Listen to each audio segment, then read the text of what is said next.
Un saludo muy, pero muy especial para todos los hermanos y hermanas que se unen con nosotros a esta programación. Les saluda su hermano en la fe, Hugo Tapiolas, aquí desde Paraguay para todo el continente y también para el mundo. Somos el ministerio Una Voz que Clama en el Desierto. De esa manera nos pueden encontrar en nuestro canal oficial que tenemos en las redes sociales. Somos el ministerio Una Voz que Clama en el Desierto Hugo Tapiolas. De esa manera pueden entrar en Google y luego van a poder encontrar todos los temas que semana tras semana estamos subiendo para tu beneficio espiritual, para tu crecimiento espiritual. Ese es el propósito de este esfuerzo que estamos haciendo para beneficio de todos aquellos que quieren crecer espiritualmente hablando. Quiero extenderle en esta ocasión un saludo muy cariñoso y muy especial a un amigo que vive en la Argentina. Él se llama Timoteo González, vive en Crespo, Argentina. Crespo es Entre Ríos, Argentina. Un saludo muy, pero muy especial, Timoteo, para vos y tu esposa Marta.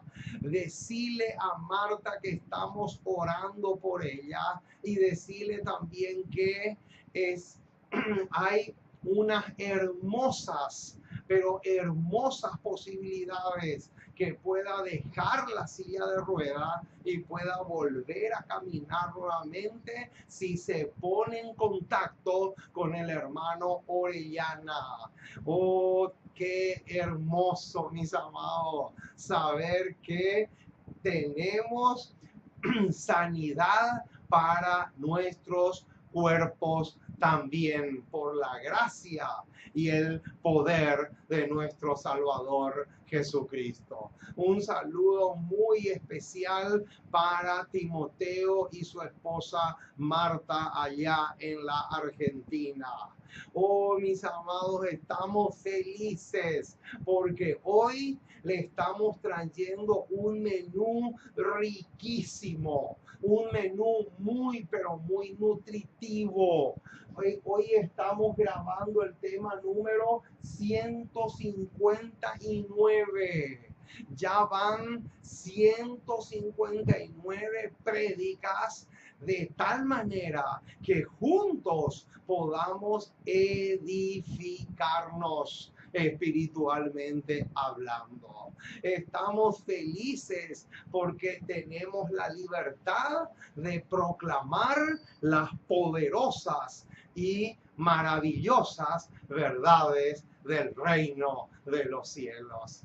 Que el Dios del cielo sea el único que reciba la gloria, la honra, el poder y los aleluyas. Sola, única y exclusivamente la gloria sea para nuestro buen Dios. Muy bien. Vamos entonces a comenzar doblando nuestras rodillas porque hoy tenemos un tema fantástico, un tema fascinante. Por lo tanto, vamos a doblar nuestras rodillas para pedir la guía, la dirección y la tutela del Espíritu Santo. Justamente para eso vamos a doblar nuestras rodillas para pedirle al Señor esa bendición. Oremos. Amante Dios y Padre que estás en el cielo, una vez más nos acercamos a ti para darte gracias. Muchísimas, pero muchísimas gracias por tu palabra. Gracias por tus promesas. Gracias porque en Jesús tenemos abundante redención y vida eterna. Gracias por las posibilidades que tenemos de acercarnos a ti, estudiar tu palabra, crecer en el conocimiento de tu palabra, que es fundamental para nuestro destino eterno. Oh Señor, perdona nuestras faltas. Lávanos, límpianos y purifícanos de toda pus, de toda impureza espiritual, y que podamos realmente aprender a confiar en ti, aprender a ser guiados y dirigidos por ti en todo el sentido de la palabra. Oh Señor, que el Espíritu Santo pueda grabar con letras de fuego en nuestros corazones el mensaje que vamos a estudiar y hacerlo público en esta hora a través de las redes sociales. Y nos encomendamos en tus brazos como somos. Acompáñanos, fortalécenos, tonifícanos y danos el valor que necesitamos para ponernos de parte de la verdad, aunque se desplomen los cielos. Quédate con nosotros, porque te pedimos en el precioso y maravilloso nombre de Jesús. Amén y amén. Muy bien, mis amados, estamos listos entonces para estudiar la preciosa palabra de nuestro Dios. El apóstol Pablo, cuando le escribe a los corintios, les dice así: pero tenemos este tesoro en vasos de barro, para que la excelencia del poder sea de Dios y no de nosotros. Oh, mis amados, hoy vamos a extraer una porción más de ese enorme tesoro que es la palabra de nuestro Dios, porque los vasos de barro somos nosotros, y en ese tipo de vasos es que Dios coloca el tesoro, o sea, el mensaje de su palabra. Oh, mis amados, qué dicha más grande poder conocer las gloriosas verdades del reino de los cielos. Jesús en una oportunidad dijo: y conoceréis la verdad, y la verdad os hará libres. Qué hermoso, mis amados, poder conocer la palabra maravillosa de nuestro Dios. Muy bien, vamos entonces a mirarle a nuestra compañera de trabajo, o sea, nuestra pizarra, porque aquí tenemos el título de la tesis teológica que vamos a defender hoy a capa y espada, con uñas y dientes, pero por sobre todas las cosas, con un escrito está. Oh, mis amados, tenemos que entender de una vez por todas que lo único, pero lo único que vale la pena es un escrito está. Si una persona te predica y no usa el escrito está, puedes tener la plena, pero la plena certeza, la plena seguridad que esa predicación no viene del cielo. Esa predicación no viene del Señor Jesús. Esa predicación no viene del Espíritu Santo. Vamos entonces a ver el título de nuestro tema de hoy: el Apocalipsis de Pablo. El Apocalipsis de Pablo. Ese es el título del tema de esta ocasión.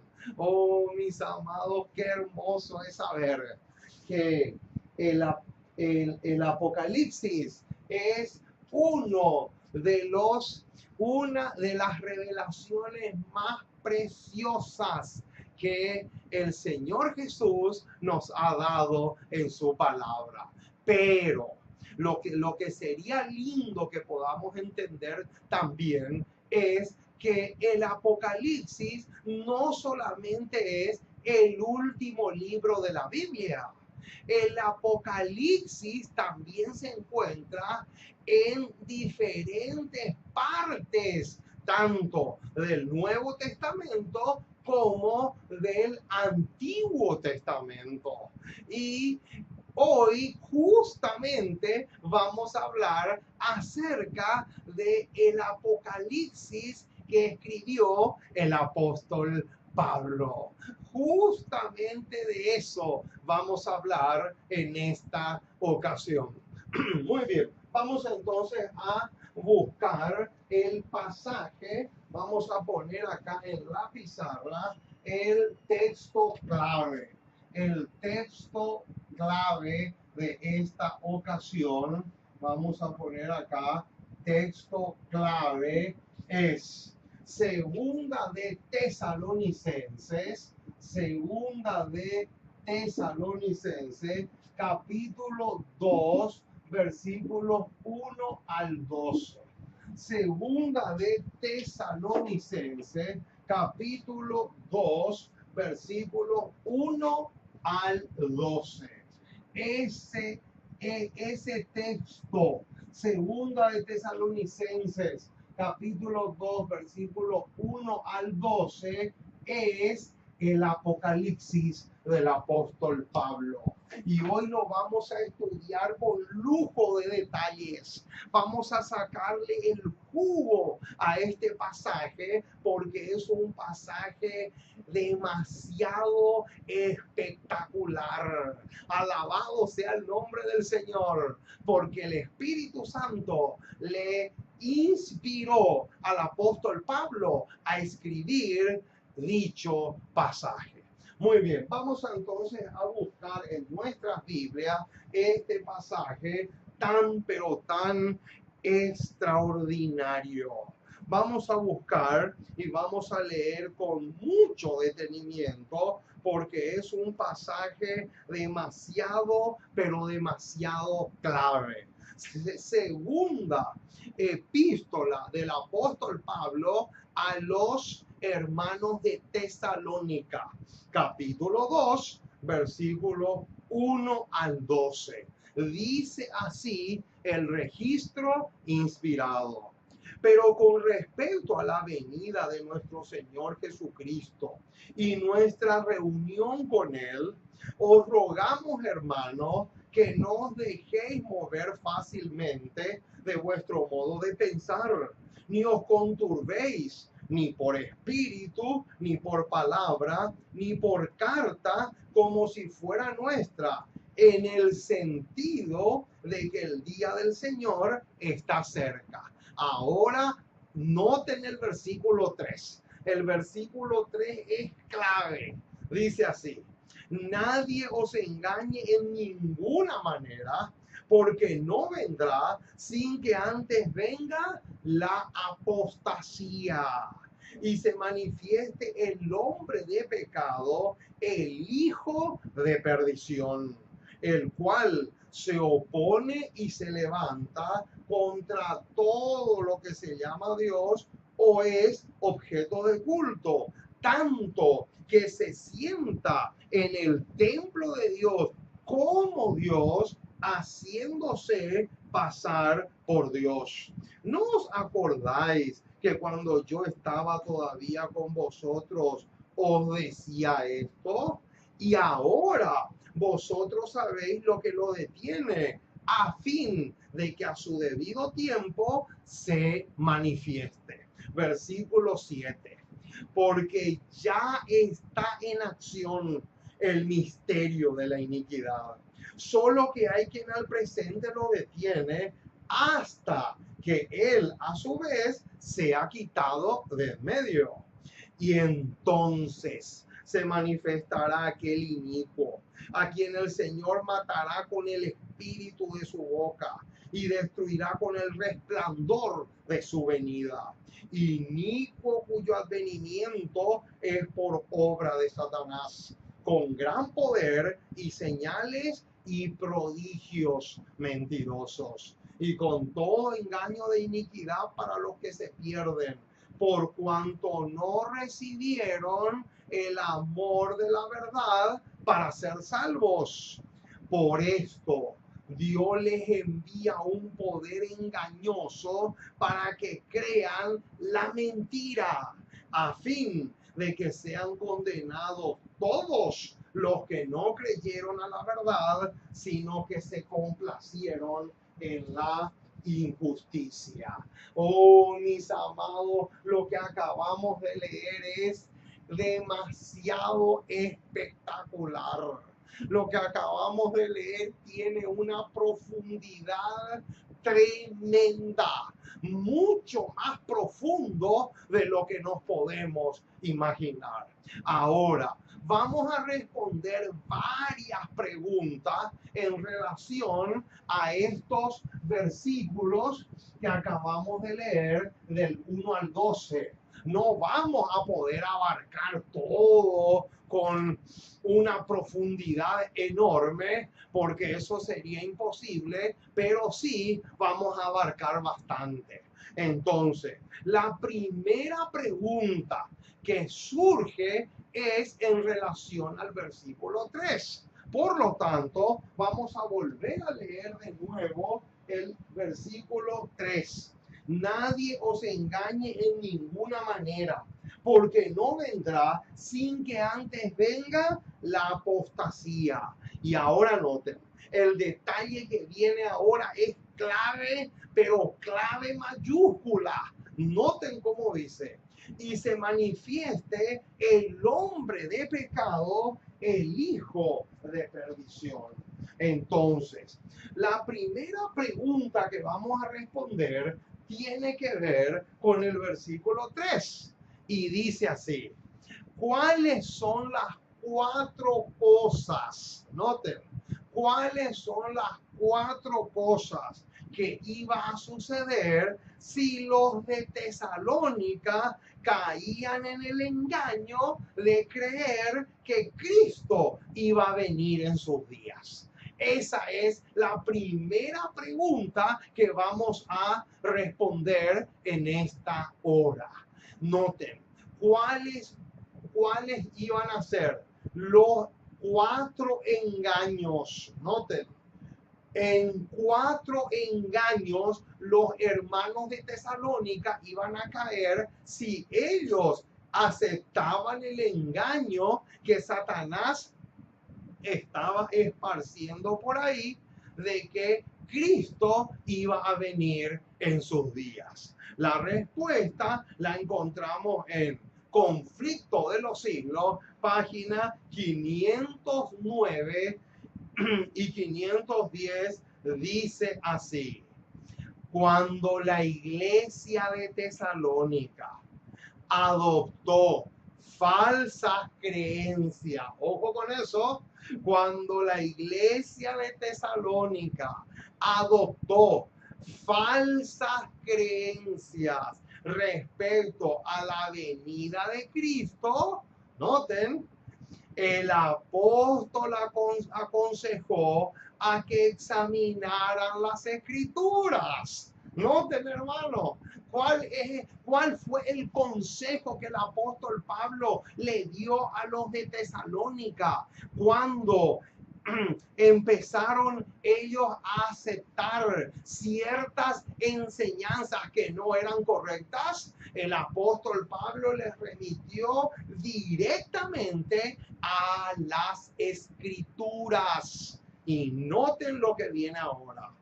Le citó profecías que revelaban los sucesos que debían realizarse antes, noten esa palabrita, antes de que Cristo viniese.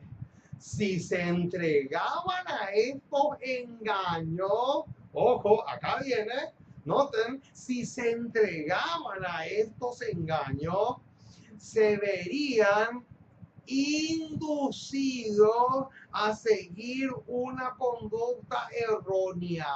Ahí está la primera razón por la cual ellos iban a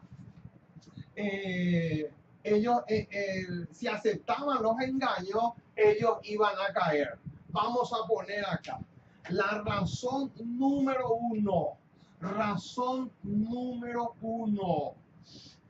Iban a ser inducidos a seguir una conducta errónea. Acá está, errónea. Esta es la número uno. Noten que son 4. ¿Cuáles son las 4 cosas en las cuales los hermanos de Tesalónica iban a caer si ellos aceptaban la falsa enseñanza de que Cristo iba a venir en sus días? Número 1, iban a ser inducidos por Satanás ¿a qué? A seguir una conducta errónea. Eso era lo primero que le iba a suceder a los hermanos de Tesalónica. Número 2, el chasco los expondría a la burla de los incrédulos. ¡Qué tremendo, mis amados! Número 2, ¿cuál iba a ser la número 2? Dice acá que la burla se iban a convertir en la burla de los incrédulos.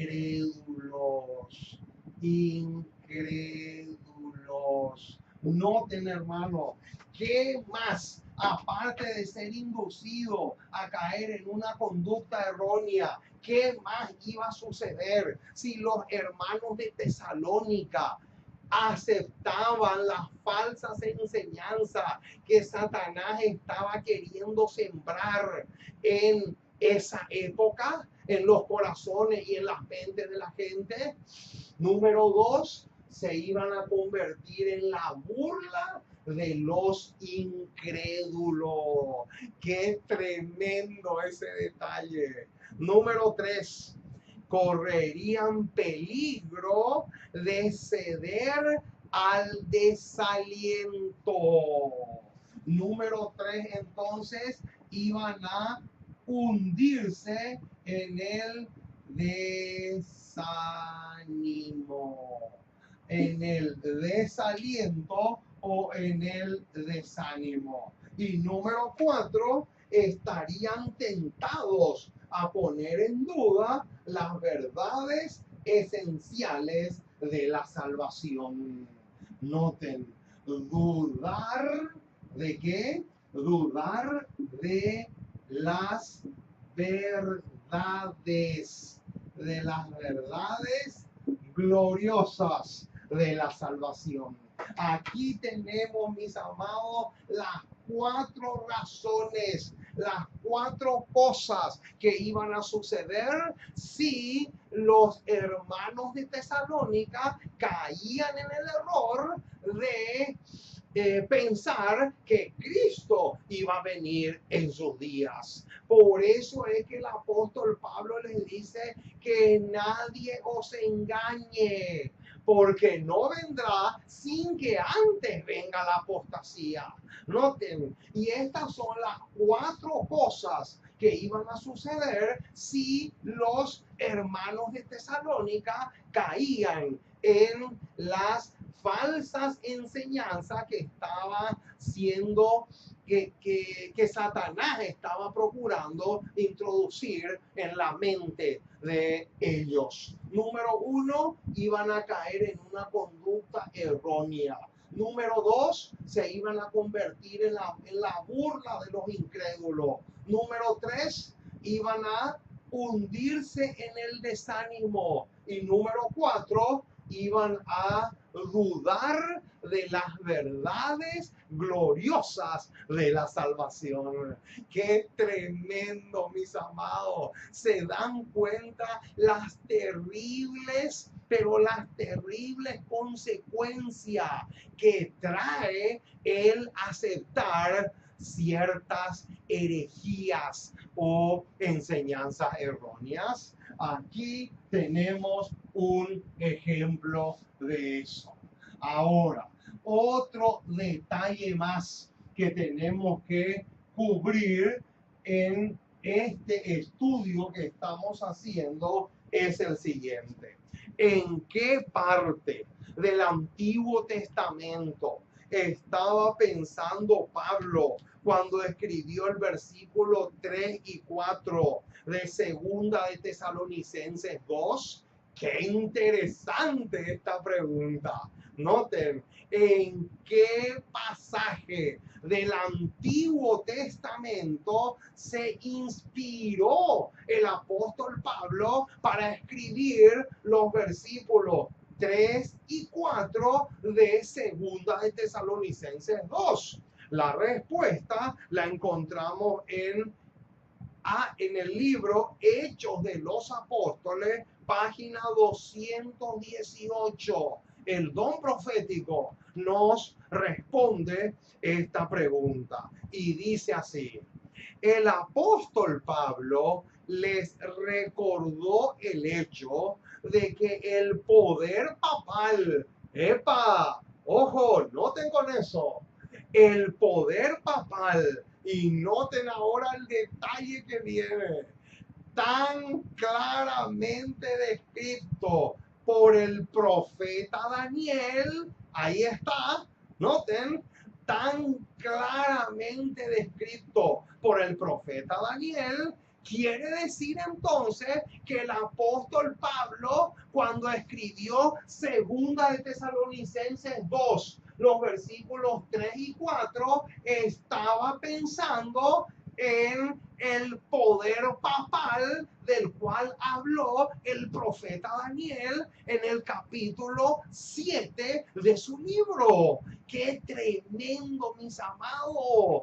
Ese sí que es un detalle tremendo. Quiere decir entonces que la expresión hombre de pecado o hijo de perdición son dos nombres que se le da al poder papal. Decir hijo de perdición, hombre de pecado, o decir el poder papal son una y la misma cosa.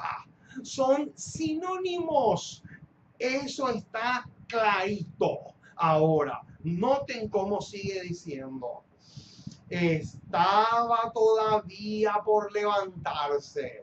Noten, estaba todavía por levantarse y que guerrearía contra el pueblo de Dios. ¡Qué tremendo, mis amados! Guerrearía contra el pueblo de Dios. Y esto nos lleva a Daniel 7. Daniel capítulo 7, versículo 25.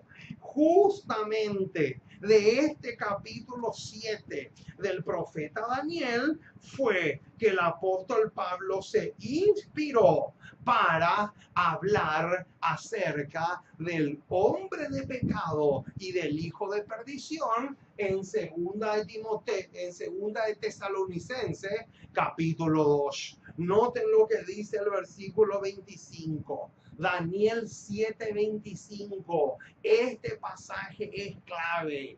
Noten, y hablará palabras contra el Altísimo, y a los santos del Altísimo quebrantará. Ahí está.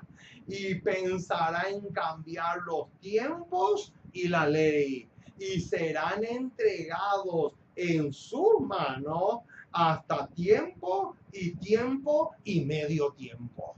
Ahí está, mis amados, claramente profetizado la guerra que el poder papal le iba a hacer a los santos del Altísimo, tal como nos dice la declaración inspirada que acabamos de leer. Sigue diciendo, hasta que ese poder no realizara su obra mortal y blasfema. Ojo, noten que ahí hay dos palabritas o dos características claves del sistema papal. ¿Cuáles son esas dos características? Por un lado, iba a perseguir y matar a los verdaderos hijos de Dios. Y por otro lado, iba a ser un poder blasfemo. Y sigue diciendo, hasta que ese poder no realizara su obra mortal y blasfema, sería inútil. Noten, sería inútil que la iglesia esperara la venida de su Señor. Aquí está clarito, mis amados. Quiere decir entonces que el apóstol Pablo se inspiró del capítulo 7 de Daniel para describir este poder que aparece en segunda de Tesalonicenses capítulo 2. Ya tenemos resuelta entonces esa pregunta. Ahora, ¿cuál es la razón principal por lo cual Pablo le llama al papado el hombre de pecado? Qué linda pregunta, mis amados. Vamos a poner acá la expresión que el apóstol Pablo usa. Noten, hombre de pecado. Esta es la expresión que el apóstol Pablo usa. Pero la pregunta que surge es la siguiente. ¿Cuál es la razón por la cual el apóstol Pablo le coloca esta etiqueta a este sistema papal? Esa es la pregunta clave. Y la respuesta la encontramos en manuscritos 126 de 1901. Una cita gloriosa, pero gloriosa en relación a este punto. Y noten cómo dice: los papas se han ensalzado. Ojo con esa palabrita. Los papas se han ensalzado por encima del Dios del cielo. ¿Cómo? ¿Qué dice acá que hicieron los papas? Los papas se han ensalzado. Los papas se han ensalzados. Aquí está, ya tenemos una clave para saber por qué el apóstol Pablo le etiqueta de hombre de pecado al sistema papal. Y noten cómo dice: los papas se han ensalzado por encima del Dios del cielo. Ojo con ese detalle. Esta palabrita es clave. Los papas se han ensalzado por encima del Dios del cielo. Ese es un detalle demasiado, pero demasiado clave.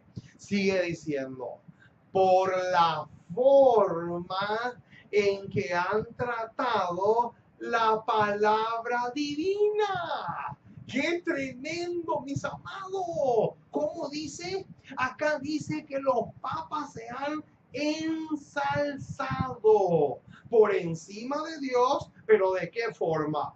Por la forma en que trataron la palabra divina. Qué impresionante, mis amados, lo que estamos diciendo. Y ahora viene.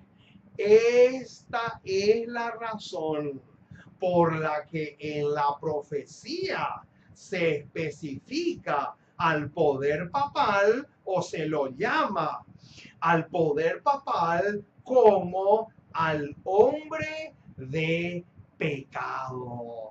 ¡Qué impresionante, mis amados! Este es un detalle demasiado, pero demasiado tremendo. ¿Cuál es la razón entonces por la cual el apóstol Pablo, cuando dice el hombre de pecado, cuál es la razón? La razón es porque los papas se han ensalzado por encima del Dios del cielo por la forma en que han tratado la palabra de Dios. Qué impresionante, mis amados. Lo que estamos diciendo es tremendo. Un ensalzamiento mucho más terrible de lo que hasta nosotros nos podemos imaginar. Qué impresionante es este detalle. Ahora, ya teniendo la respuesta a esta pregunta, vale la pena que nos formulemos otra. ¿Con qué ánimo? Perdón, ¿con qué animal se le compara a este poder apóstata y por qué? Qué tremendo lo que viene ahora, mis amados. ¿Sabían ustedes que al hombre de pecado o el hijo de perdición o el poder papal se le compara con un animal? ¿Sabían eso? ¿Sabían cuál es ese animal? Noten, la respuesta la encontramos en Conflicto de los Siglos, páginas 627 y 628. Qué tremendo lo que viene ahora, mis amados. Vamos a borrar esta parte para que podamos escribir aquí en la pizarra con qué animal se le compara a la bestia de Apocalipsis 13 o al cuerno pequeño de Daniel 7 o al hombre de pecado de segunda de Tesalonicenses 2. ¿Con qué animal se le compara?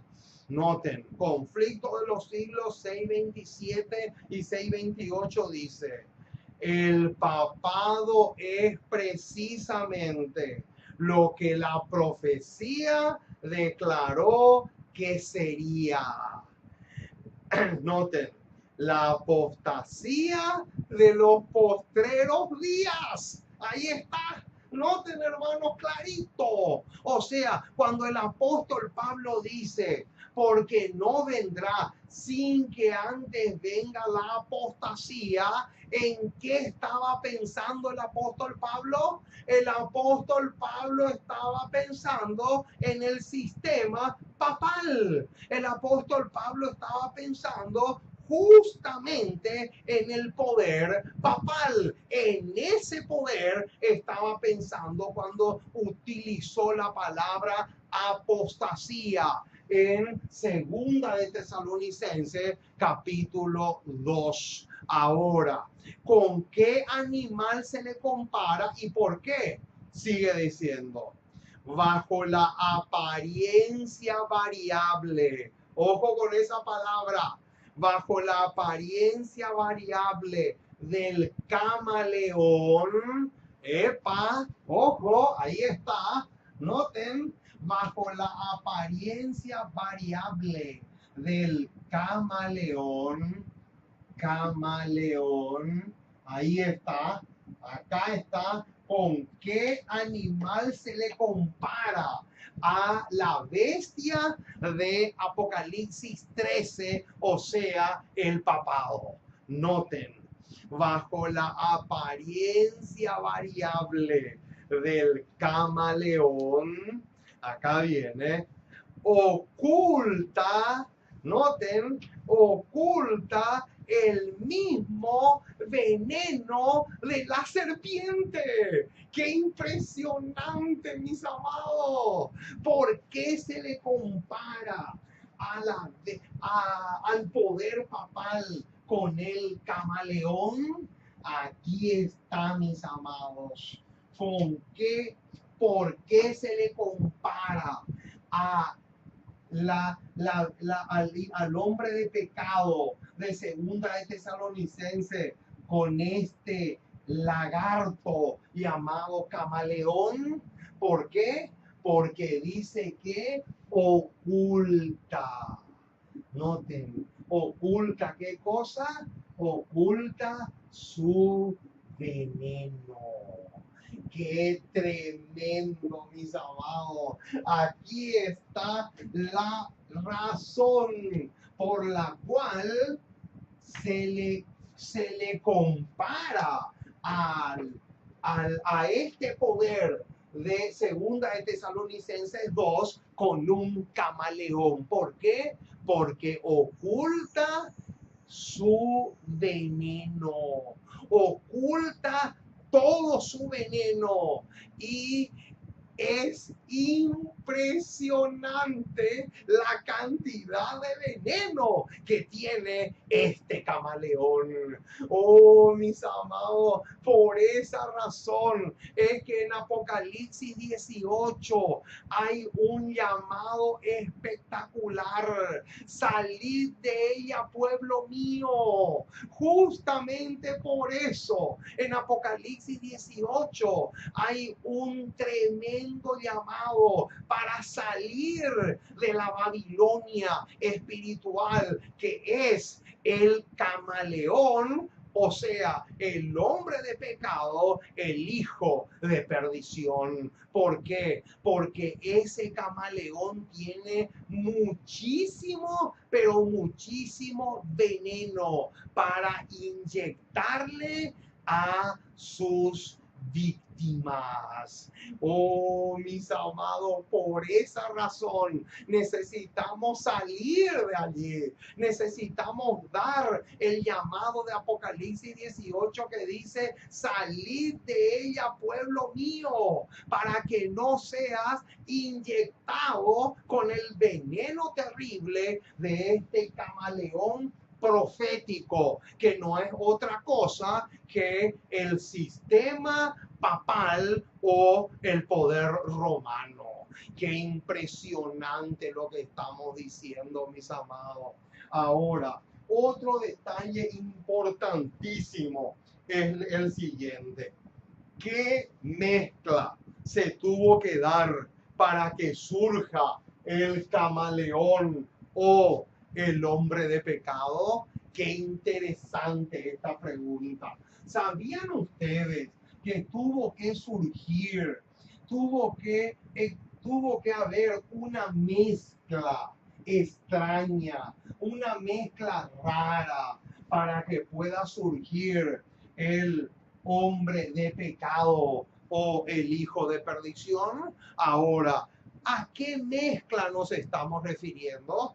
Noten, Conflicto de los Siglos, otra vez, página 54, nos va a dar la respuesta a esta pregunta.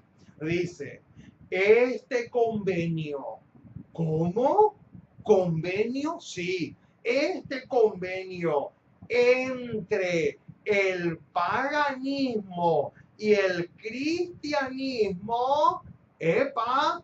¿Qué pasó ahí? ¿Cómo? ¿Hubo un convenio? Sí, hubo un pacto, un convenio entre el paganismo, noten, paganismo más cristianismo, noten, paganismo más cristianismo. Aquí está. ¿Y cuál fue la equivalencia? Hubo una mezcla, se mezcló el paganismo con el cristianismo y como resultado de eso, noten qué sale. Noten qué terrible esta amalgamación satánica que se hizo, y como resultado noten qué viene. Este convenio entre el paganismo y el cristianismo dio por resultado el hombre de pecado. Ahí está. Noten, hermano, quiere decir que si nosotros sumamos paganismo más cristianismo, resultado, el hombre de pecado o el sistema papal. Qué tremendo, mis amados. Por eso aquí nos damos cuenta, mis amados, lo terrible, pero lo terrible que es cuando hay un convenio entre la luz y las tinieblas. Qué impresionante. Por eso es que el apóstol Pablo cuando le escribe a los corintios, les dice justamente eso, que no puede existir acuerdo entre la luz y las tinieblas. Vamos a buscar ese pasaje porque es demasiado clave. Segunda de Corintios, capítulo 6. Noten, versículo 16. Segunda de Corintios 6, 16. ¿Y qué acuerdo hay entre el templo de Dios y los ídolos? Noten el versículo 15. ¿Y qué concordia Cristo con Belial? ¿O qué parte el creyente con el incrédulo? Noten, hermano, qué tremendo lo que estamos diciendo. Quiere decir que con esa mezcla que se dio entre el paganismo y el cristianismo, nace el hombre de pecado, el hijo de perdición. Ahora, ¿qué idea tenía Satanás en mente para fabricarle al hombre de pecado o misterio de iniquidad? ¿Qué idea tenía Satanás en mente cuando le quiso fabricar, cuando quiso que surja el hombre de pecado o el sistema papal? Noten, la respuesta la encontramos en Conflicto de los Siglos, página 54, y dice así la declaración. Ese gigantesco, noten, hermanos, cómo lo llama, ese gigantesco sistema de falsa religión es obra maestra del poder de Satanás. ¡Qué impresionante, mis amados! ¿Qué dice? Noten, ese gigantesco sistema de falsa adoración es obra maestra del poder de Satanás. Y ahora bien, noten qué idea tenía Satanás en mente para que surja el hombre de pecado o el hijo de perdición. Noten, un monumento de sus esfuerzos. Y ahora viene mucho ojo con el detalle que viene ahora. Un monumento de sus esfuerzos para sentarse él en su trono y reinar sobre su voluntad.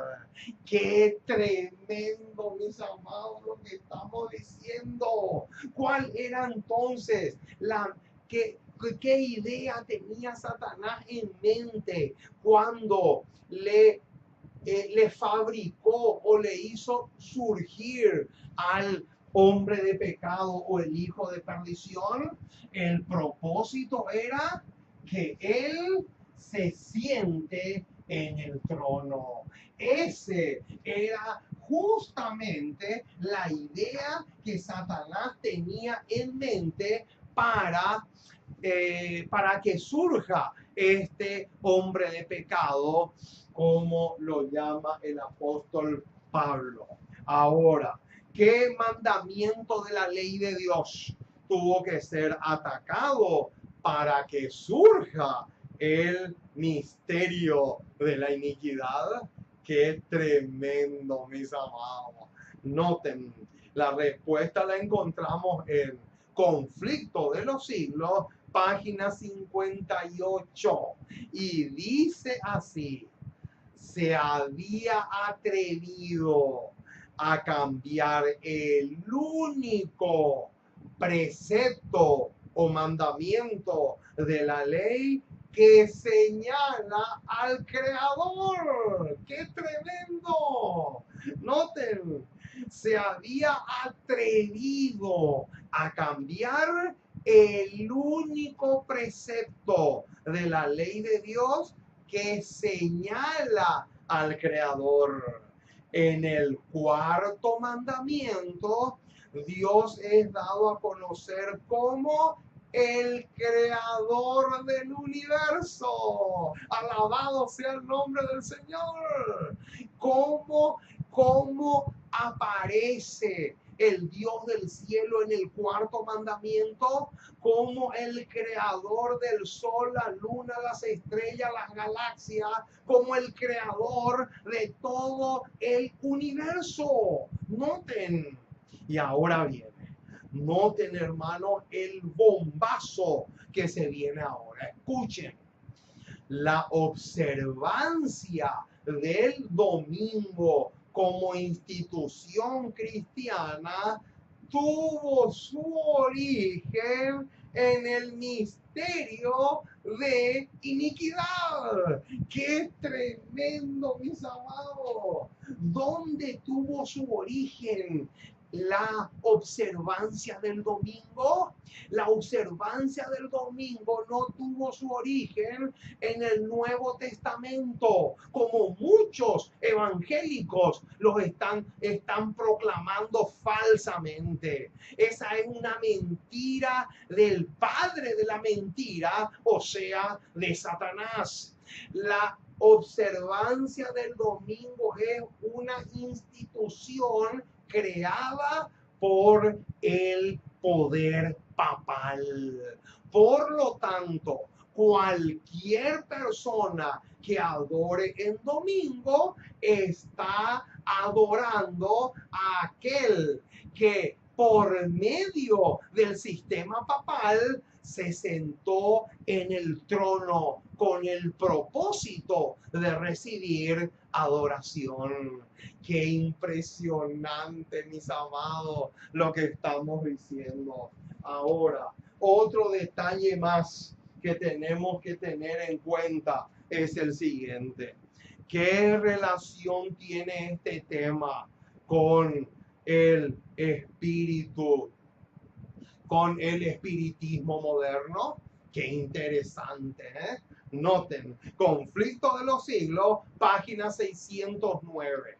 ¿Qué relación tiene Segunda de Tesalonicenses 2, 1 al 12 con el espiritismo moderno? Esa es la pregunta que vamos a considerar a continuación. La respuesta la encontramos en la página 609 del Conflicto de los Siglos y dice así: la venida del Señor debe ser precedida de la operación de Satanás con todo poder y con señales y con maravillas mentirosas. Ahí está.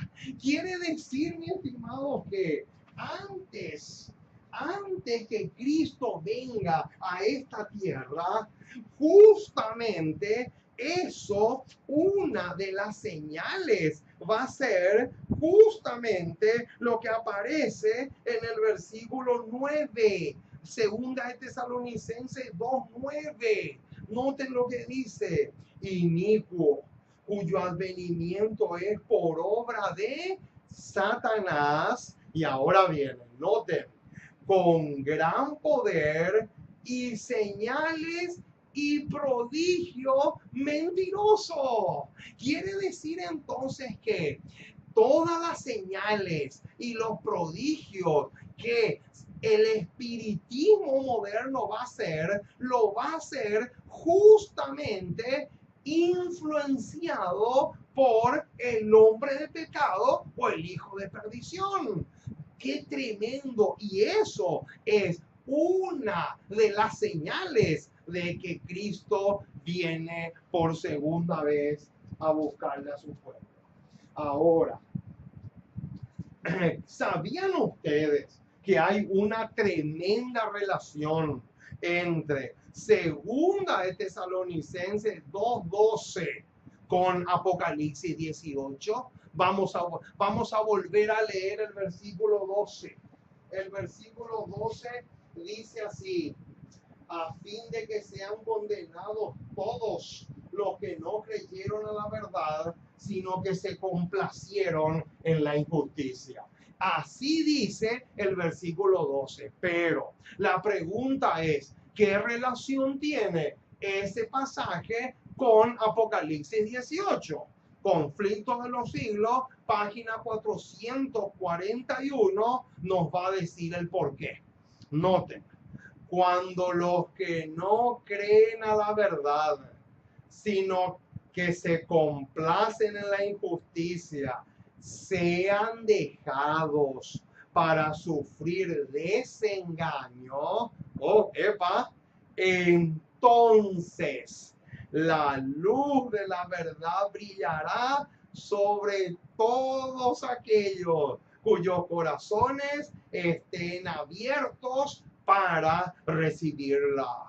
Y todos los hijos del Señor que quedaren en Babilonia, oirán el llamamiento: salid de ella, pueblo mío. Noten, hermano, quiere decir entonces que hay una especie de paralelo entre el versículo 12 de Segunda de Tesalonicenses 2 con el llamado de Apocalipsis 18. ¿Por qué? Porque el llamado de Apocalipsis 18 es para que las personas que fueron engañadas por el veneno del camaleón profético puedan justamente salir de esa habitación de demonios, como dice Apocalipsis 18. Ahora, por último, para ir terminando, ¿cuál es una de las verdades más solemnes que se desprende de Segunda de Tesalonicenses 2:10-12? Vamos a volver a leer ese pasaje. Segunda de Tesalonicenses 2:10-12, porque acá vamos a llegar a un punto tremendo. Dice el versículo 10: y con todo engaño de iniquidad para los que se pierden, por cuanto no recibieron el amor de la verdad para ser salvos.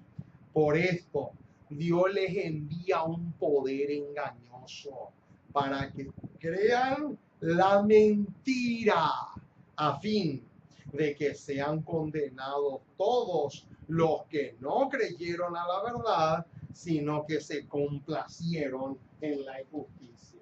Ahora, la pregunta del millón es: ¿cuál es una de las verdades súper solemnes que se desprende de estos versículos que recién leímos?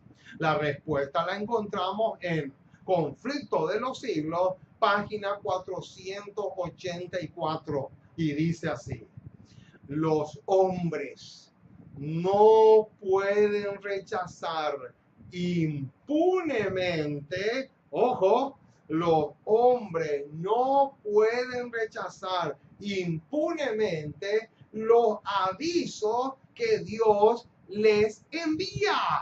¿Cómo? ¿Qué dice?